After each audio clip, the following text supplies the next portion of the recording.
Capítulo 7. La Puerta del Tiempo, Brasil, 2022. Daniel Márquez llega a Brasil en medio de un torbellino de dudas y emociones encontradas. El año es 2022, y a pesar del bullicio y la calidez de Río de Janeiro, en su interior se percibe una atmósfera de misterio y melancolía. Durante años, el eco del vuelo 105 y sus extraños sucesos han rondado la mente del periodista. De niño, había escuchado las historias que su padre solía relatar sobre viajes en el tiempo, relatos que en su momento había descartado como meras fantasías familiares. Sin embargo, tras revisar el archivo del vuelo y encontrarse con pruebas que desafían toda lógica, Daniel empieza a cuestionar aquello en lo que alguna vez confió sin reservas. El vuelo 105 se había desvanecido sin explicación, dejando tras de sí rumores, teorías y un velo de secreto que parecía recubrir a todos los involucrados. Con la convicción de que en algún lugar se hallaba la verdad, Daniel emprendió su viaje a Brasil. Allí esperaba encontrar, entre testimonios y datos científicos, pistas que le permitieran reconstruir los eslabones de una historia tan fantástica como inquietante. En una fresca mañana, mientras el sol apenas se asoma entre las nubes tropicales, Daniel se encuentra frente a un modesto edificio, ubicado en las afueras de la ciudad. En el interior, un laboratorio de física avanzado se erige como un santuario del conocimiento, en medio de la caótica modernidad brasileña. Allí trabaja el Dr. Hugo Almeida, un físico especializado en el estudio de anomalías temporales y fenómenos electromagnéticos. Daniel es recibido por Hugo con una cordial sonrisa, aunque sus ojos reflejan la seriedad de alguien acostumbrado a cuestionar los límites de la realidad. Tras intercambiar algunas palabras de cortesía, se sientan frente a una gran pantalla en la sala principal del laboratorio, donde se proyectan gráficos y datos en constante movimiento. «Bienvenido, Daniel», dice Hugo, con voz pausada. «Sé que has venido en busca de respuestas sobre el vuelo 105. Este es un tema que ha generado muchas preguntas, incluso entre los expertos en nuestro campo». El periodista asiente y, mientras saca una libreta y un bolígrafo, se prepara para indagar en detalles que hasta el momento le parecían propios de la ficción. Desde pequeño escuché a mi padre contar historias increíbles sobre momentos en que el tiempo se rompe, en que el destino parece abrir una ventana hacia otras realidades. Siempre lo tomé como cuentos de hadas, pero ahora, revisando los archivos y las pruebas del vuelo, me pregunto si no había algo de verdad en esas palabras. ¿Es posible que fluctuaciones electromagnéticas puedan alterar la estructura del tiempo?, pregunta Daniel, dejando entrever la inquietud que lo ha acompañado durante tantos años. Hugo asiente lentamente, y con un gesto que combina el rigor científico con cierta fascinación, comienza a explicar. Las condiciones atmosféricas y los picos de energía electromagnética pueden, en situaciones extremas, provocar lo que algunos investigadores denominan puertas del tiempo. No se trata de portales en el sentido literal, sino de breves instantes en que la rigidez del flujo temporal se debilita y permite que, en ocasiones, se filtren destellos de otros momentos. Hemos observado, en experimentos controlados, cómo ciertos eventos pueden coincidir con fluctuaciones anómalas en la energía del ambiente. Mientras Hugo señala la pantalla, donde se observan ondas y picos de datos, Daniel se queda absorto. Cada palabra del doctor parece resonar con ecos de aquellos relatos de su infancia, aquellos relatos que alguna vez consideró simples cuentos para dormir. La ciencia, en este laboratorio, se entrelaza con lo inexplicable de una manera que desafía cualquier lógica convencional. Imagínate, continúa Hugo, que en un preciso instante, la energía en la atmósfera se eleva a niveles tan altos que rompe momentáneamente la continuidad del tiempo. Durante esos breves momentos, lo que normalmente es inalterable, se vuelve maleable, y es posible que fragmentos del pasado o del futuro se filtren en nuestro presente. Eso podría explicar fenómenos como el que ocurrió con el vuelo 105. Daniel toma nota mental de cada detalle, mientras su mente viaja a recuerdos lejanos, a aquellas noches en las que su padre relataba historias de mundos paralelos y de secretos ocultos en los pliegues del tiempo. Sin embargo, aunque cada nueva información le abre un abanico de posibilidades, el periodista mantiene una cautela que le impide revelar demasiado sobre su conexión personal con esos relatos. Tras casi 2 horas de intensa conversación, el Dr. Almeida le muestra algunos resultados de sus investigaciones. Se observan gráficos de fluctuaciones electromagnéticas en fechas y lugares específicos, y entre ellos, uno de los picos coincide sorprendentemente con la fecha del vuelo 105.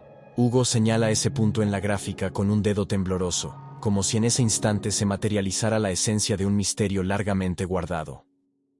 Este pico de energía ocurrió en una zona remota, pero lo más llamativo es la similitud en la magnitud de la fluctuación. Si extrapolamos estos datos, es posible que algo extraordinario haya ocurrido ese día. No podemos asegurarlo al 100%, pero la coincidencia es innegable. Daniel siente que la pieza final del rompecabezas comienza a encajar en su mente. A pesar de que la explicación científica es compleja, hay en ella una resonancia que lo impulsa a seguir adelante, a buscar respuestas que van más allá de lo aparente. Sin embargo, mientras se despide del Dr. Almeida, una inquietud persiste. La verdad parece estar oculta en una maraña de documentos, registros y testimonios que el paso del tiempo ha hecho aún más impenetrables. De vuelta en Río, el periodista se sumerge en la extensa tarea de revisar archivos digitales y documentos históricos. Las bibliotecas virtuales y los periódicos de la época se convierten en sus aliados en la búsqueda de pistas.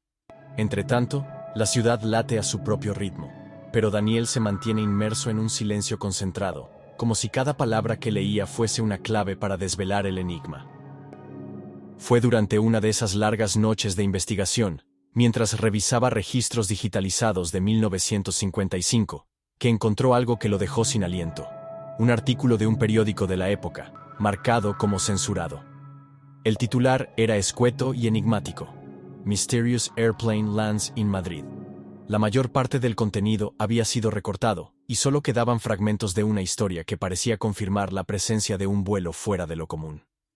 La mención del avión misterioso resonaba con fuerza en la mente de Daniel, evocando imágenes de aquel fatídico día en que el tiempo pareció detenerse. El descubrimiento lo sumió en una mezcla de asombro y temor. ¿Quién habría decidido silenciar una noticia tan extraordinaria? ¿Y qué implicaciones tendría eso para la comprensión del fenómeno del vuelo 105? Cada palabra recortada y cada línea en blanco en el artículo era un eco del silencio impuesto por el poder. Un silencio que ocultaba secretos demasiado peligrosos para ser difundidos. Mientras la madrugada avanzaba, Daniel se encontró en un pequeño estudio, rodeado de papeles, grabaciones y fotografías antiguas. La tenue luz de una lámpara de escritorio iluminaba su rostro, mostrando la determinación y la fatiga de alguien que sabe que está a punto de descubrir algo trascendental. En ese ambiente de soledad y concentración, el artículo censurado se erguía ante él como una prueba tangible de que el misterio del vuelo 105 iba mucho más allá de una simple desaparición. A lo largo de esos días, mientras las sombras de Río se alargaban y el murmullo del tráfico se mezclaba con sus pensamientos, Daniel se vio impulsado a unir las piezas dispersas de un rompecabezas que abarcaba décadas. Sin revelar demasiado sobre su historia personal, el periodista guardaba en su interior un secreto que, por el momento, debía permanecer velado. La conexión con aquellas antiguas narraciones, aquellas palabras que su padre había pronunciado en su niñez, era demasiado profunda como para ser expuesta abiertamente. El peso de lo descubierto y la firme convicción de que estaba en el camino correcto lo llevaron a plantearse una pregunta que retumba en lo más profundo de su ser. ¿Qué haría uno si descubriera que el tiempo no es inmutable? Sin saberlo, Daniel se encontraba en la antesala de una verdad que cambiaría su vida, pero que, por razones que aún no comprendía completamente, debía mantenerse en la penumbra. Las fluctuaciones electromagnéticas, los datos del Dr. Almeida y aquel artículo censurado se entrelazaban en su mente, creando una red de evidencias que desafiaban la versión oficial de la historia. Sin embargo, en cada nueva pista que encontraba, surgían más interrogantes. La verdad parecía ser tan esquiva como un susurro en la oscuridad, y cada paso que daba en su investigación lo conducía a un territorio donde el pasado y el presente se fundían de maneras que superaban cualquier lógica lineal. Durante una tarde particularmente lluviosa, mientras la brisa marina se colaba por una ventana abierta en su estudio, Daniel repasaba nuevamente las grabaciones y las anotaciones del Dr. Almeida.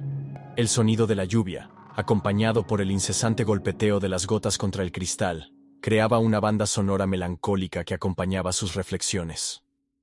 En ese instante, sintió que había llegado el momento de dar el siguiente paso.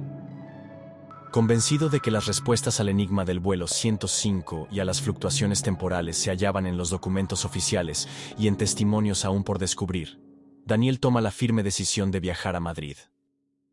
Con la mente llena de preguntas y el corazón palpitante de anticipación, se prepara para trasladarse a la capital española, sabiendo que cada paso hacia allí lo acercará a una verdad que desafía el propio tiempo.